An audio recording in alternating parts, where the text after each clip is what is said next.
Here. How is your Thursday going? Mine's been going super, super good. Like, I just woke up with such a grateful heart this morning, and God just gave this beautiful sunrise for me to just witness unfold. It was a little bit overcast, and then the sun came, and then there was just this incredible reflection in the sky. It was beautiful. It was just gorgeous. So I hope that there is something that is going to bring you joy today. I started thinking about this the other day because I think with everything going on, people are getting maybe short with other people. I've seen people kind of snap. I've done it myself, snapped at others. And, it's because we're just feeling this kind of restlessness, and we want to get back to normal, whatever that looks like. And we just want things to be different, I think, in our lives. And I think several things that are happening that's so good, and I think we lose track of, is just all this beautiful time that we've had to spend with family, and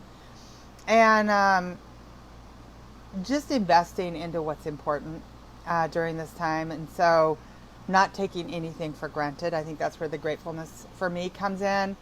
It's never taking anything for granted. But I've just witnessed this myself especially in the last month, and I've been a little snappy myself.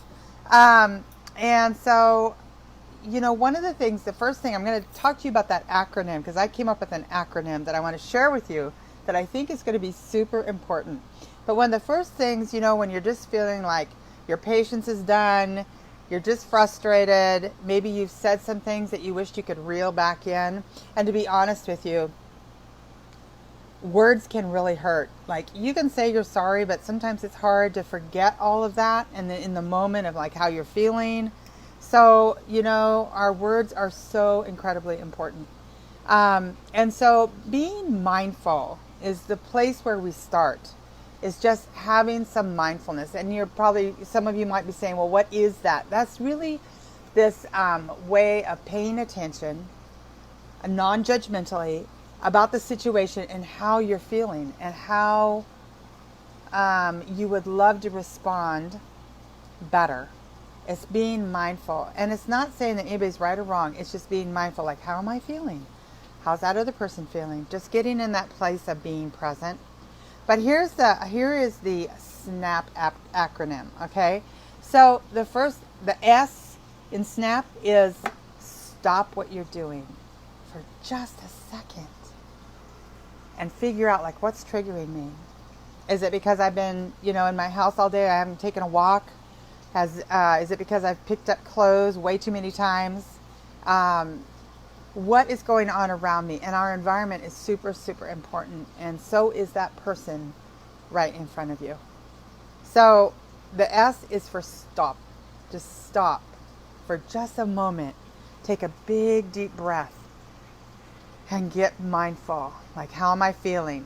Like, what is going on? Why am I feeling this way? Right? So S, stop. Okay, the N is notice with curiosity what's happening with your body, with your mind. Is your jaw clenched? Are you breathing faster? And just be aware. Notice what's happening in my body. Is my thought process shut off? Is it getting all clogged up? Am I already thinking about an outcome and I shouldn't be, because I need to be present? So S for stop.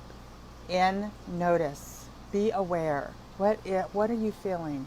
And it's okay to feel an anger. It's okay to feel frustrated. It's okay to have those feelings, as long as we're not expressing them to a point where we're hurting other people and ourselves in the long run, right? So S for stop, N for notice, okay? And then the A part is going to be allow. Just allow those experiences to be what they are. Just without judgment. I think it comes back to loving without fear. Because if we come from a place of love and joy in our hearts, and we allow those experiences instead of trying to stop them, what a beautiful place that would be. I mean, it doesn't say that you're not going to feel uncomfortable or that you're not going to have discomfort or that there's no pain involved, because sometimes our hearts are broken and for a variety of reasons. But just recognize it for what it is, give it to God, and just without trying to change it, just allow what you're feeling to happen, or sometimes I think we're just so much in control. We want to control our environment and the people that are in it and the outcomes and the experiences, instead of just resting in what's happening and being able to notice it and just be present in it. So stop what you're doing, S, notice, N, A, allow those experiences to be just what they are. Don't try to read anything. And our minds are wired for story.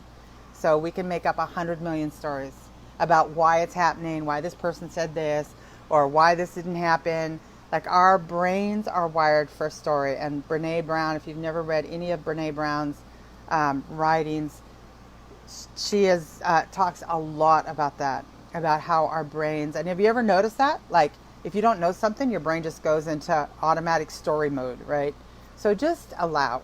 And then the P part really is to just prompt yourself to move in a direction that's going to serve you. So P for prompt. Just prompt yourself to be maybe extra kind. Maybe, and it's prompting it to be an action. Maybe it's prompting you to just step away for a while. Maybe it's prompting you to love more than you ever thought possible. Because a good friend of mine once said that God puts unlovely people in your life sometimes so you can learn how to love them better. So just pause and remember to appreciate yourself and the people in front of you. Appreciate your life, because there's a lot of people that are struggling right now. So, just prompt yourself into a different action than a reaction. Okay, so I think the biggest thing for me in the last 6 months is just live your life full of grace. Sometimes people are trying to just do the best that they can, even if their best is not your best. Okay? So when you feel yourself like you're going to snap, think about it. Stop it. And then, notice kind of what you're feeling. Allow that situation to happen. Don't try to change it, control it, morph it, change, move it around. Just allow it to happen. And then just prompt yourself into action. And that could be pausing as well. Okay? So hopefully this was helpful. I love acronyms, and I just love the fact that we can change a situation just by our attitude and our reflection. Come with joy in your heart. This is a time that's challenging for everyone. And, be yourself. Don't get manipulated by other people or media or news stuff or political stuff. We're in all this together, and we just need to love each other and have grace for each other, whether you have a different opinion or not. It's okay to have different opinions. We just need to embrace that. Okay, so hopefully this was helpful, and I'll give you one little tip that I start every morning with. Write some things down that you're grateful for your health, for your family, for your grandkids, for the life that you live, for... oh, hey, Nicole. Nicole is an amazing woman, and I'm blessed to have you in my life. I love making new friends. Hey, Linda. So, wake up and be grateful. Pour into yourself. Read something that's positive or uplifting. Listen, don't turn on the news right away. Just give yourself some time in the morning to just really pour into yourself and visualize how you would like your day to go. What's the outcome? What are you looking for? Bring joy into somebody's life. So anyway, for that, Thankful Thursday, I think is what I'm going to call this. But don't snap at people. Think about it. All right. Talk to you later. Have a good day. Bye-bye.